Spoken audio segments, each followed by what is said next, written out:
Tarung sejati tak kenal kata lelah, meski banyak darah tercecah. Kita buka acara ini dengan mengucap bismillah. Semoga acara ini berlangsung dengan lancar. Bismillahirrahmanirrahim. Assalamualaikum warahmatullahi wabarakatuh.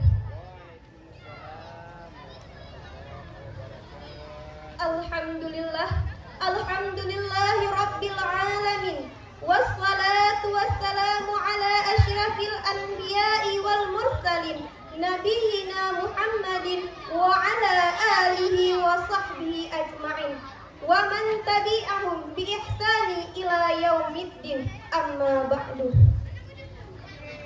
Puji beserta syukur tiada kata yang pantas kita ucapkan kepada Allah Subhanahu wa Ta'ala, yang mana oleh Allah karena atas nikmat dan karunia-Nya lah kita dapat berkumpul di tempat yang mudah-mudahan dimuliakan oleh Allah.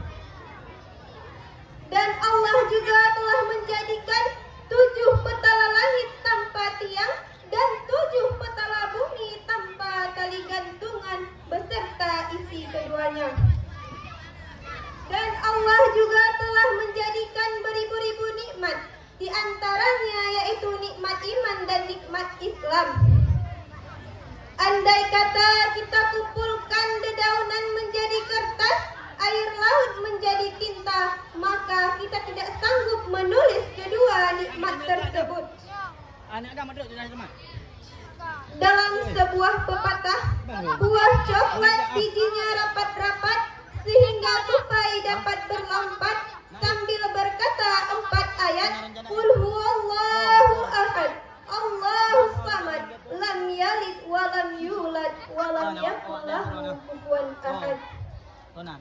Allah juga telah menitipkan cintanya kepada kita ketika kita bangun pagi tadi, ketika kita membasuh muka dengan air wudhu, maka Allah masih memberikan kesempatan kita untuk menghiasi catatan amal dan memaknai kehidupan kita.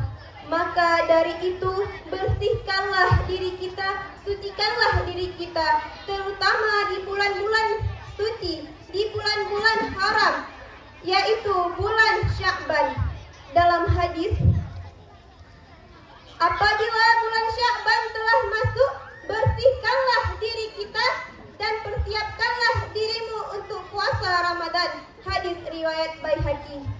Dan yang tak lupa, jangan pernah kita lupakan baginda kita, selawat bernada salam ke pangkuan Nabi besar Muhammad sallallahu alaihi wasallam, yang mana oleh beliau yang telah membawa kita dari alam gelap gulita sampai ke alam yang terang benderang, dari alam yang dulunya kita tidak tahu apa-apa sampai ke alam yang kita mengetahui apa itu alif ba, dari alam yang dulunya kita menyembah berhala sampai ke alam yang menyembah Allah Subhanahu wa Ta'ala sampai saat ini.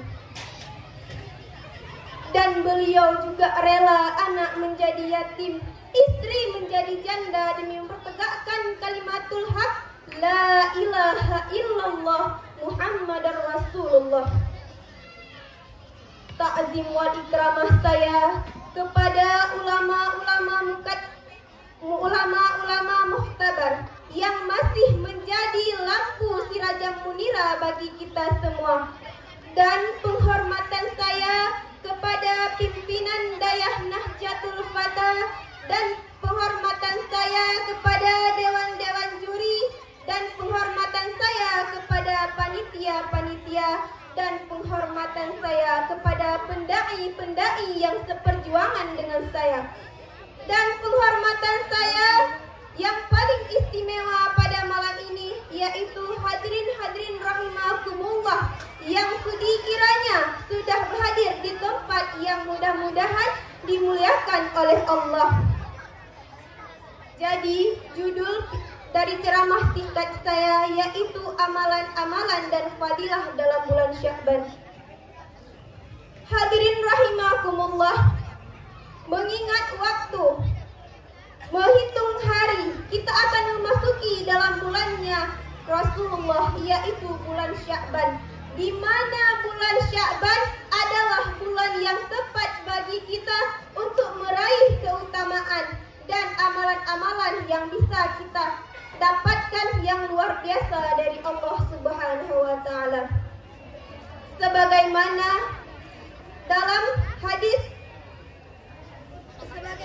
yang dikatakan oleh Syekh Nawawi Al-Bantani, puasa sunnah Sya'ban adalah puasa siapa saja yang berpuasa dalam Sya'ban, maka beliau akan mendapatkan syafaat Rasulullah di hari kiamat kelak. Syekh Nawawi Al-Bantani berkata, "Watsani asyara shaumu Sya'bana lihubbihi sallallahu alaihi wasallam siyamahu wa man shamahu nala syafa'atahu sallallahu alaihi wasallam siyamahu yaumal qiyamah." Yang artinya puasa Sya'ban yang ke-12 adalah puasa yang paling baik karena kecintaannya Rasulullah terhadapnya, karena siapa saja yang memuasinya maka beliau akan mendapatkan syafaat Rasulullah di hari kiamat kelak. Hadirin rahimakumullah, maka dari itu amalan yang bisa kita ambil di dalam bulan Sya'ban adalah berpuasa sunnah di dalam bulan Sya'ban. Sebagaimana juga disebutkan dalam hadis radhiyallahu anhu, disebutkan dalam hadis Aisyah radhiyallahu anha bahwasanya beliau bersabda, Rasulullah sallallahu alaihi wasallam seringkali berpuasa di dalam bulan Sya'ban. Apabila bulan Sya'ban telah masuk, maka bersihkanlah dirimu dan persiapkanlah dirimu untuk puasa Ramadan. Dalam hadis Aisyah radhiyallahu anhu, bulan Sya'ban adalah bulan di mana orang-orang lalai dalam hal doa, dalam hal beribadah. Karena itulah perbanyaklah beristighfar dalam bulan Sya'ban. Hadis riwayat Ahmad Baihaqi. Hadirin rahimakumullah, maka kita yang sekarang akan menghadapi bulan Sya'ban hanya menghitung beberapa hari lagi. Maka dari itu kita dianjurkan untuk memperbanyak amalan-amalan soleh di dalam bulan Sya'ban. Karena di area kita sekarang sibuk dengan media sosial yang tidak penting, tetapi kita tidak tahu orang Jepang yang sudah berbondong-bondong masuk agama Islam. Maka dari itu kita jangan sampai kalah dengan orang-orang baru masuk Islam. Dalam surat An-Nas yang berbunyi, Bismillahirrahmanirrahim.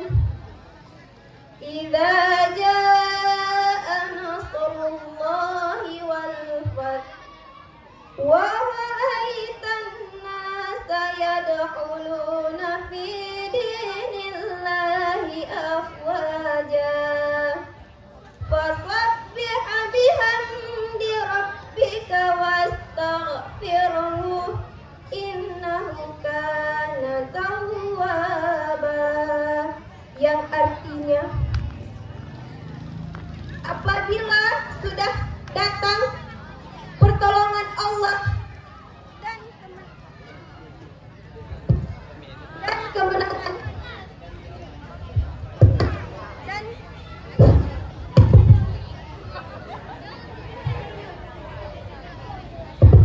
yang artinya apabila telah datang pertolongan Allah dan kemenangan dan engkau melihat manusia berbondong-bondong masuk agama Allah, maka engkau bertasbihlah dan memohon ampunan kepada Tuhanmu. Maka memohon ampunan kepada Tuhanmu, sungguh Dia Maha penerima taubat.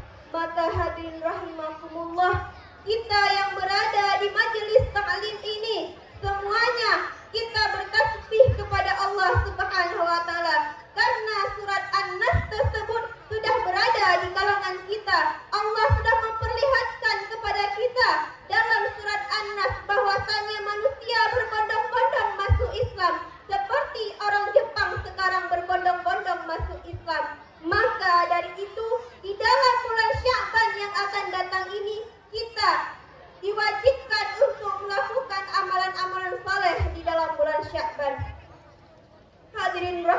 rahimakumullah, di dalam bulan Sya'ban ada beberapa amalan yang bisa kita lakukan.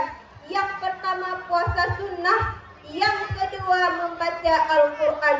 Membaca Al-Quran adalah sumber kehidupan bagi kita semua. Karena dengan kita membaca ayat suci Al-Quran, hati kita tenang. Ketika kita gelisah, sedih, gembira maupun duka, ketika sudah membaca ayat suci Al-Quran, insya Allah hati kita akan tenang. Dan yang ketiga yaitu beristighfar. Beristighfar adalah salah satu amalan yang dimuliakan oleh Allah. Ketika kita beristighfar di hari biasanya 50 kali, kita beristighfar di dalam bulan Sya'ban 50 kali, Allah tambahkan pahala kita 100 kali. Bagaimana ketika kita beristighfar 100 kali, Allah lipat gandakan pahala kita 200 kali. Maka hadirin rahimakumullah, beramallah beristighfar dalam bulan Sya'ban. Yang keempat yaitu membaca surat Yasin 3 kali dan niatkan setiap membaca surat Yasin, niatkan doa di setiap 3 kali membaca surat Yasin. Yasin yang pertama kita niatkan dalam hati untuk kedua orang tua kita, dan Yasin yang kedua kita niatkan dalam hati untuk saudara maupun kerabat kita, dan Yasin yang ketiga kita niatkan dalam hati untuk diri kita sendiri. Hadirin rahimakumullah, adapun yang kelima yaitu bersedekah. Bersedekah adalah suatu kewajiban bagi kita kaum muslimin yang memiliki banyak harta, yang memiliki kelebihan. Maka kita dianjurkan untuk bersedekah kepada orang-orang di sekitar kita. Sesungguhnya harta yang kita miliki sekarang adalah hak fakir miskin, hak anak-anak yatim. Hadirin rahimakumullah, bersedekah tidak hanyalah dengan harta, tetapi juga berupa dengan ilmu. Bagaimana yang kita katakan berupa dengan ilmu? Ketika Allah Subhanahu wa taala memberikan wawasan untuk kita, kelebihan untuk kita, supaya bisa mengajarkan saudara-saudara kita, teman-teman kita maupun adik-adik kita yang masih menuntut ilmu. Maka dari itu, berbagilah ilmu dengan sahabat-sahabat kita. Jadi kesimpulannya, amalan yang bisa kita ambil di dalam bulan Sya'ban adalah berpuasa di dalam bulan Sya'ban, karena dapat